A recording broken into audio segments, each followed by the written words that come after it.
인사하겠습니다. 만나서 반갑습니다.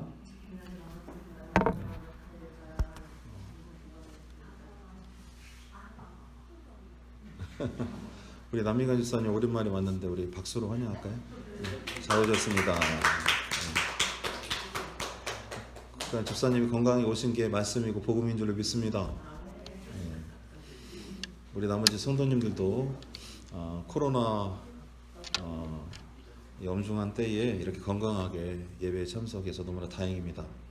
아마도 도시에 있는 큰 교회들은 오늘 아마 대부분, 대구 같은 경우에는 저희 교단은 예배를 아예 드리지 않고 있습니다만 전주 일부 교회들도 예배를 드리지 않고 있습니다. 그러나 특별히 여러분들 어디 다니시는 분들이 아니라서 오늘 함께 나오신 여러분을 주님 이름으로 축복하고 감사합니다. 네. 오늘 말씀의 주제는 그것은 에덴이 아니다 입니다. 옛날 유럽의 한 도읍의 한 수도사가 방문합니다. 그는 탁발, 먹을 것을 얻어서 사는 것을 탁발이라고 하는데 그 탁발로 하루하루 여행을 했었죠. 그래서 얻은 그 별명이 또 하나가 있었는데, 왜냐하면 그가 가는 곳마다 그 도읍이 풍년이 들고 또 민심이 안정이 된다고 해서 영적인 집정관, 관리라는 뜻입니다. 영적인 관리자다, 그런 별명이 있었다고 그래요. 그러다 어느 날 한 의심이 많았던 한 성주의 도읍에 들어가게 되었습니다. 이 성주가 의심이 많은 거예요. 그 수도사가 그 성읍을 들어가려고 하자 이 사실을 미리 알았던 성주가 성문 앞에 딱 서가지고 막아버린 것입니다. 들어오지 못하게 만드는 거죠. 그러자 수도사가 말합니다. 나는 주님의 복음을 전하러 왔습니다. 내가 이것을 축복할 수 있도록 문을 열어주십시오. 이 말을 들은 성주도 대답합니다. 내가 이곳을 나가지 않는 한 당신도 들어올 수 없소. 우리 도읍엔 당신의 걸음이 필요하지 않습니다. 이곳은 내가 알아서 할 테니까 나가시오. 마을 사람들은 성주의 태도를 매우 못마땅하게 여겼지만 그에게 반기를 들면 큰일을 당하곤 했기 때문에 신실한 주민들조차도 어찌할 수가 없었다고 합니다. 그렇게 하룻밤이 지나고 수도사는 성주를 향해 외칩니다. 그렇다면 나는 당신에게 3가지 선물을 주기 위해 하나님께 기도하겠소. 3번째 선물이 도착했을 때쯤 당신은 이곳을 나와야만 할 것이요. 그날 밤 성주는 수도사의 말에 불안해서 한숨도 자지 못하는 거예요. 이게 의심이 많다 보니까 자기가 관리할 수 없는 외부에서 들어온 수도사를 받아들일 수도 없었고, 또 그가 한 말 때문에 불안해서 잠을 못 자는 겁니다. 그리고 급기야 병을 얻고 말았죠. 그러자 성주는 말합니다. 그 망한 수도사가 내게 병을 달라고 기도한 모양이군.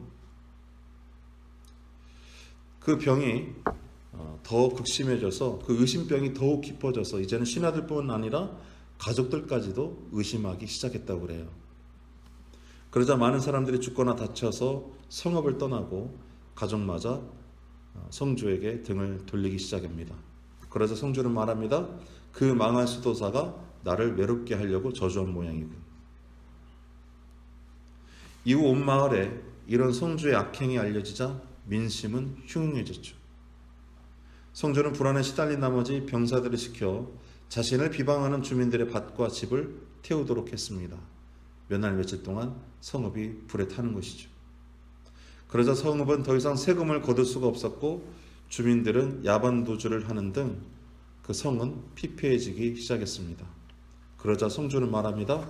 망할 수도사가 나를 가난하게 하려고 저주한 모양이군. 하지만 그때 자기가 가장 사랑하는 딸이 그 성주 때문에 도망간 가난하고 병이 든 주민들을 보살피려다가 병에 걸린 사실을 알게 됩니다. 어떤 의원을 찾아가도 소용이 없자 성주는 아이를 데리고 성문 밖 다른 성읍으로, 큰 성읍을 향해 마차를 타고 달려가기 시작했습니다. 하지만 아무 소용이 없었고 딸의 병은 더욱더 깊어져 갔죠. 그때였습니다. 한 단정한 차림의 노인이 찾아와 아이를 위해 간절히 기도하기 시작했습니다. 그러자 신기하게도 아이의 병이 나았어요. 그리고 그 노인은 말합니다. 사람은 자기가 가장 소중하게 생각하는 것이 말라가기 시작하면 자기 자리를 떠나기 마련이죠. 당신도 이제 누군가를 위해 울기 시작했군요. 그것이면 가장 귀한 것을 깨달은 것입니다. 그리고 이제라도 당신 스스로를 보게 되니 다행입니다. 나는 결코 당신을 저주한 적이 없습니다. 이제부터 당신 안에 기근을 살펴보면 좋겠습니다. 성주가 마지막으로 도착한 곳은 예전에 자기 성읍을 찾았던 탁발 수도사, 실제로는 그 큰 성의 고위 성직자로 있었던 큰 서급이었던 것이었죠. 우리의 삶 역시 외부적인 이유들 때문에 불행하다고 생각하는 경우가 있습니다. 실제로는 자기 자신의 궁핍함이 원인이 되는 경우가 얼마나 많은지 몰라요. 여러분 삶에 찾아온 삶의 기근은 혹시 단순히 돈이 없어서인가요? 아니면 영적인 혹은 내 안에 있는 궁핍함 때문은 아닐까요?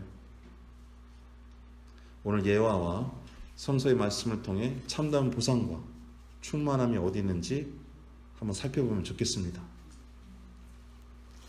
먼저 남방으로, 오늘 본문에 나온 대로 창세기 12장 9절에서는 그 아브라함이 점점 남방으로, 남쪽 지방으로 내려가고 있다, 이렇게 기록되어 있습니다. 먼저 남방으로 계속 내려가던 아브라함이 그런데 기근을 만나게 되었어요. 기근이 뭐죠? 가뭄이 들어서 먹을 게 없는 거예요. 기근을 만나는 장면으로 오늘 이야기가 시작되는 것이죠. 우리는 지난 시간에 가나안 땅에 도착했던 아브라함이 목격한 현실은 하나님의 약속을 통해서 이루려고 했던 그 꿈과 매우 멀었다고 제가 말씀을 드렸어요. 천지를 만드신 하나님이 약속하셨으면 당연히 가나안 땅이 준비가 되어 있어야 되는데 그곳에는 다른 민족이 살고 있었다라고 말씀드렸습니다. 그러던 차에 이 기근이 들었다라는 것은 이제는 그나마 자기와 자기 가족들의 생명을 유지하는 것조차 큰 도전을 받게 되었다, 이렇게 볼 수가 있는 것입니다. 아브라함은 하란 땅에서 고대의 교통로를 따라서 계속해서 남방, 즉 애굽 땅으로 이동합니다. 애굽은 오늘날의 이집트를 말하는 거예요. 이집트는 나일강 주변의 비옥한 땅 덕분에 역사 기록을 보더라도 수시로 가뭄을 경험하는 이방 민족들과 항상 쌀거래를, 먹을 걸 거래해 왔다고 합니다. 예전 우리나라에 가뭄이 들면 먹을 것을 찾아 전라도로 사람들이 많이 들어왔던 것과 비슷한 것이죠. 그런데 아브라함이 단순히 이러한 쌀거래, 먹을 걸 거래하기 위해 일시적으로 애굽 땅에 내려간 것 같지는 않습니다. 왜냐하면 성서는 그가 가나안 땅에서 잠시 장막을 쳤다고 기록한 것과 달리 10절에서는 애굽 땅에 거류하려고 내려갔다고 말하기 때문이죠. 여기서 말하는 거류한다라는 뜻은 그곳에 살려고 내려갔다, 그 뜻이. 우리도 살아오며 그렇게 선택하면 잘 될 것이다 라고 진로를 정하는 경우가 많죠. 거기서 살면 좋겠다 라고 결정하는 경우도 있습니다. 하지만 살려고 선택한 일이 혹독한 대가 지불을 낳기도 하고 어떤 때는 욕심을 내서 해오던 일이 도리어 자신을 삼키는 경우도 있어요. 그렇지만 자기 삶에 심각한 도전을 주는 기근을 만나곤 아무 일이 없는 것처럼 얌전히 그 어려움을 당하는 사람은 없다는 게 또 함정입니다. 그러니까 어떤 식으로든 우리는 선택할 수밖에 없는 거예요. 오늘 아브라함도 애굽으로 간 일은 어쩔 수 없이 선택한 일인 동시에 하나님의 다른 뜻이 준비되어 있음을 우리가 기대해 볼 수 있는 것입니다. 어쩔 수 없는 거예요. 나는 그 자리에 머물고 싶어도 살려고 최선은 아니지만 차선도 아니고 최악이라 할지라도 어쩔 수 없이 선택할 일이 있는 것입니다. 자, 아브라함은 11절에서 애굽 땅에 거의 왔을 때에 아니나 다를까 아내 사레에게 말합니다. 내가 알기에 그대는 아리따운 여인이어서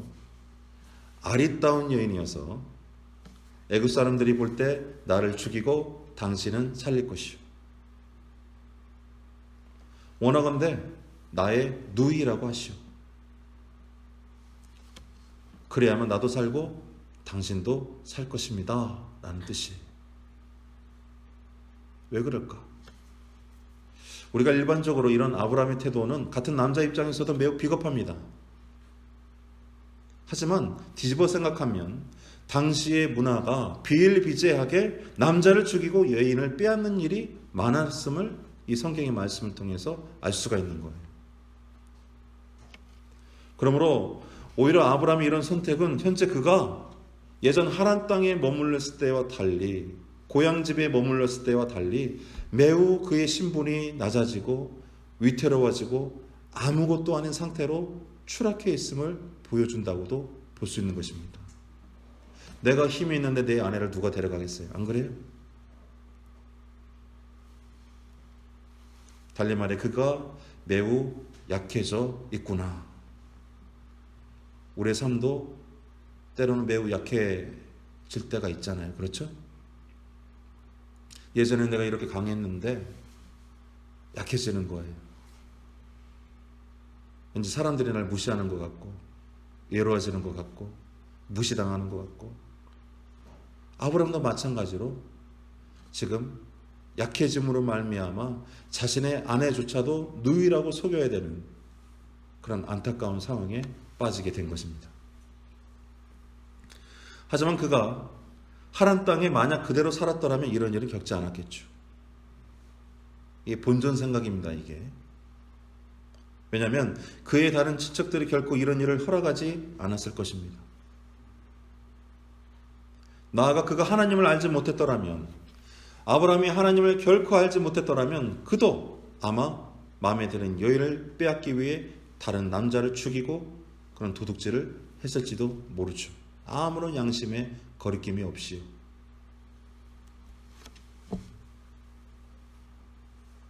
만약 하나님을 몰랐다면 아브라함도 지금처럼 신분이 낮아지지도 약해지지도 않았을 뿐더러 오늘과 같이 자기 아내를 빼앗길 것을 걱정할 필요도 없었을 것입니다. 문제는 바로 이거예요. 아무런 문제의식을 갖지 않고 범죄하던 인간 세상에서 하나님의 신앙을 갖는다는 것이 바로 이러한 차이가 있는 줄로 믿으시기 바랍니다. 아무렇지도 않게 힘있는 자가 힘없는 자의 아내를 예쁘다는 이유로, 눈에 보기에 아름답다는 이유로 뺏어가도 아무런 소리도 못하는 그런 인간 세상에 살면서 그것이 틀리다고, 나쁘다고 말하고 생각하고 조심하는 그 신앙, 그 생각 자체가 바로 세상과 다른 저와 여러분의 차이인 줄로 믿습니다. 아브라함도 마찬가지였던 거예요. 하나님을 몰랐더라면 세상에선 편하게 살았겠죠. 하지만 하나님 때문에 고난도 당하고 때로는 어그러지기도 하고 엎어지는 것입니다. 근데 결론적으로 하나님 때문에 시작된 일이니 나중에 나쁘겠어요? 좋아지겠어요? 좋아지는 줄로 믿습니다. 당연하죠.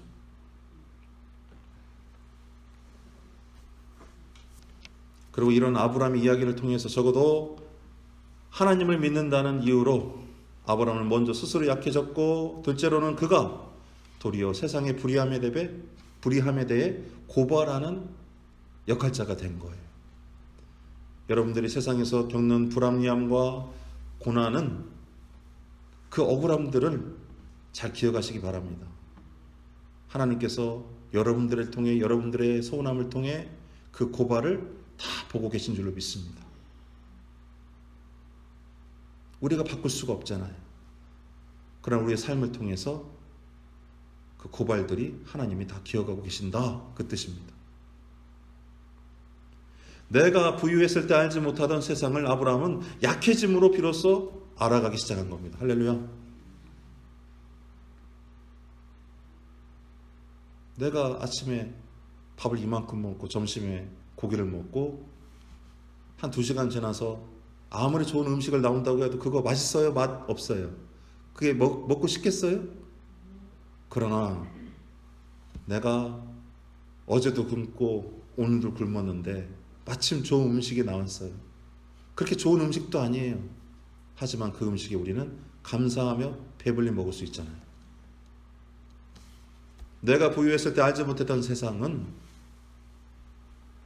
그런 세상 속에서 아브라함은 약해짐으로 비로소 하나님을 알아가고, 그가 비록 늘 중요한 선택이 있어서는 비겁한 선택을 하기도 했지만 실상은 약한 상태에서 살아가는 대다수의 우리와 같은 사람들이 살아가는 방식이라고도 볼 수가 있습니다.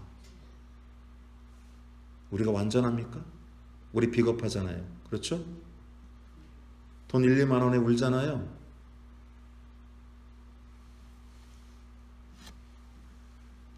우리 모든 크리스찬들이 실상은 아브라함과 같이 약한 상태에서 살아가는 평범한 사람들의 삶을 이해하고 그들의 눈에 눈높이를 맞추는 건 역시 매우 중요하다. 왜냐? 예수님의 관심이 그들과 함께 했으니까. 그러므로 성급하게 아브라함더러 누이로 아내를 팔아먹은 나쁜 놈이라 정죄하는 손가락은 잠시 걷어주시길 바랍니다. 어찌 보면 일반적으로 사람은 사실은 자기 내부의 결여로 인해 상대방에 대해서는 높은 기준과 기대치를 요구합니다. 참 희한한 거예요. 시수와 같은 거예요. 내가 충만하고요, 내가 자신 있고요, 내가 떳떳하면요 상대방이 바라는 기대치가 낮아집니다. 그러나 내가 비워지고요, 내가 볼품없고요, 내 안에 자존감이 떨어지고요, 자신감이 떨어지기 시작하면 상대방에 대한 기대치가 바람이 높아지는 거예요. 참 신기합니다.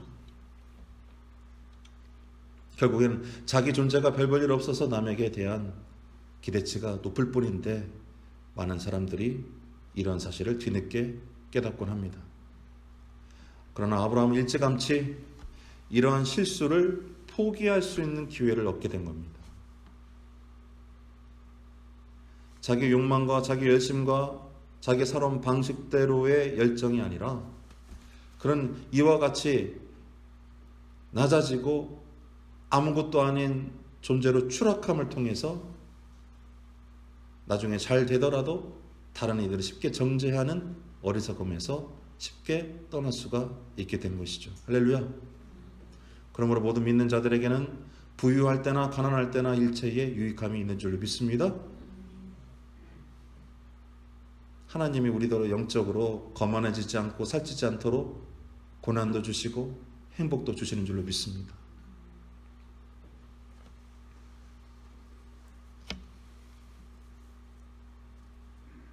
오늘 아브라함과 사레의 모종의 거래는 피할 수 없는 상태에서, 도저히 피할 수 없는 상태에서 어쩔 수 없이 벌어진 일인 건 분명합니다. 그런데 이런 죄 가운데서도 성경은 하나님이 어떻게 아브라함을 지도하고 그를 건지는지 살피도록 하는 거예요. 결국 인생의 모든 굴곡들을 통해 우리는 하나님을 배워간다고 정리할 수 있습니다. 내게 잘 고쳐지지 않는 어려움들이 있죠. 잘 안 되는 게 있습니다. 그러나 그것 때문에 도리어 하나님의 은혜를 우리가 구할 수 있는 거예요. 자, 14절 이하입니다. 드디어 아브라함은 애굽에 도착합니다. 그리고 역시나 애굽 사람들은 사레의 아름다움을 보고 그녀를 바로 그 바로 왕의 궁으로 끌고 가죠. 이에 바로는 정확하진 않지만 사례품 혹은 혼수품으로 후하게 아브람을 대합니다. 실제로 16절은 그가, 즉 아브라함이 양과 염소와 노비와 암수 나귀와 낙타를 얻었다고 말해요. 이 정도 예물이면 바로 왕의 후궁으로 들어갔다 해도 과언이 아닐 정도의 선물인 것이죠. 어찌되었든 이 부부는 살아남게 되었습니다. 그러나 아브라함이 마음이 편했을까요? 그런데 재미있는 것은 이 일로 사람을 속인 것은 아브라함과 사레가 맞죠? 그런데 천벌은 누가 받았죠? 바로 왕이 받았어요. 할렐루야. 성경에 보니까 지금 윤리적으로나 무엇으로 보거나 어떻게 자기 아내를 돈 받고 팔아먹냐, 이렇게 우리가 오해하고 끝날 수도 있었는데, 가만히 보니까 거짓말은 아브라함과 사레가 있는데 천벌은 바로가 받았습니다. 왜 그럴까요? 이야기는 따라서 불의한 세상의 법칙 앞에 언제나 소수자로 살 수밖에 없었던 우리의 옛 신앙인들의, 믿음의 조상들의 위치와 그를 대하던 불의한 세상에 대한 고발로도 우리가 이해할 수가 있는 것입니다. 우리의 자금을 보고 혹 무시하는 자들이 있다면 하나님이 갚아주실 줄로 믿습니다. 여러분들의 자금을 보고 무시하는 자들이 있거든 조용히 기도만 하세요. 언제나 역사는 믿음을 가진 자들이 실은 높고 휘황찬란하고 강한 자리에 앉은 자들이 아니라 아브람과 같이 연약해지고 슬퍼지고 아무것도 아닌 자리에서 그들의 슬픔과 눈물을 배운 후에야 그를 온전한 신앙인으로 하나님께서 세워주시는 줄로 믿습니다. 남편이 있는 여자도 뺏어버리고 심지어 그 남자를 죽이고 빼앗을 만큼 안목의 정욕으로 가득한 세상에 대해 본문 14절이 정확하게 말하고 있어요. 아브라함이 애굽에 이르렀을 때에 애굽 사람들이 그 여인이 심히 아리따움을 보았고, 봤다 이 말이에요. 본다. 즉 안목의 정욕을 참지 못하는 세상, 적당히 외모를 가꿔서 가면을 쓰고 이렇게 저렇게 살아가는 현대인들과도 매우 닮아있는 세상이죠. 콧대가 높고 거만하게 이를 데 없는 현대인들의 모습과 전혀 차이가 없는 것입니다. 그리고 이것은 마치 창세기 3장 6절에 에덴 동산에서 하와가 뱀의 유혹에 넘어가 선악과를 보며 눈이 열려 범직도 하고 먹음직도 하고 지혜롭게 할 만큼 탐스럽다 하는 말씀과 대칭이 되는 거예요.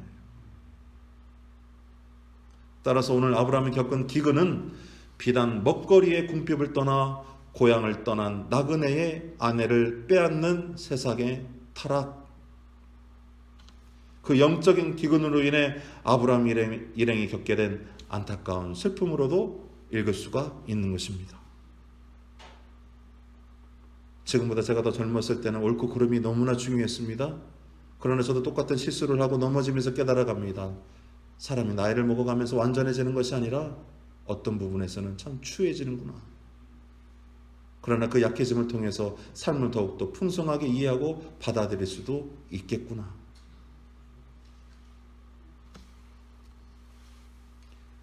저는 그래서 이 아브라함의 일행이 겪게 된 슬픔까지도 나의 슬픔으로 받아들이기 위해서 노력했습니다. 사랑하는 성도 여러분, 당시 아브라함은 작았어요. 하지만 아브라함에게서 아내를 뺏어간 세상은 어떻죠? 컸어요.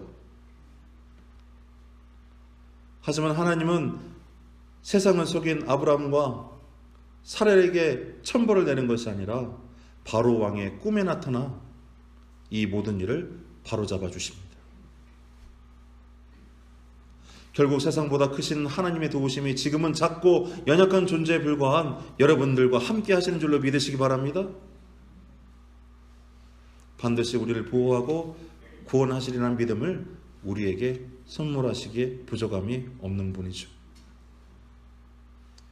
아브람은 살려고 애굽에 갔어요. 먹고 살 게 없으니까. 하지만 그곳은 에덴 동산이 아니었습니다. 하나님이 없었어요. 우리도 먹고 살려고 했던 일이 때로는 자신의 영적으로 육적으로 해치는 일들이 얼마나 많습니까? 하지만 이 모든 건 역시 과정이며, 적어도 여러분들이 하나님을 바라보는 눈을 포기하지 않는 이상 주님께서는 여러분을 책임져 주시고 여러분을 인도해 주실 겁니다. 진정한 기근은 그러므로 하나님을 바라보지 않는 겁니다. 이제라도 하나님으로 채워나가시는 저 여러분 다 되기를 주님의 이름으로 축원합니다. 기도하겠습니다. 사랑의 주님, 오늘 이 말씀을 통해 진정한 에덴이 어느 곳인지 바로 하나님 안에 있음을 깨닫게 해주셔서 감사드립니다. 삶의 높아짐과 낮아짐을 통해서 저희들 하여금 슬픔을 배우게 하시고 가난을 배우게 하시고 마음의 근심을 배우게 하시더니 이 세상을 고발하게 하시고 또한 이 세상 가운데 하나님이 선택하신 백성을 어떻게 윤택하게 만드시는지 체험토록 해주셔서 감사드립니다. 아버지 하나님, 모든 고개 숙인 신명들 위에 귀한 믿음을 허락하여 주옵소서. 예수님의 이름으로 기도드립니다.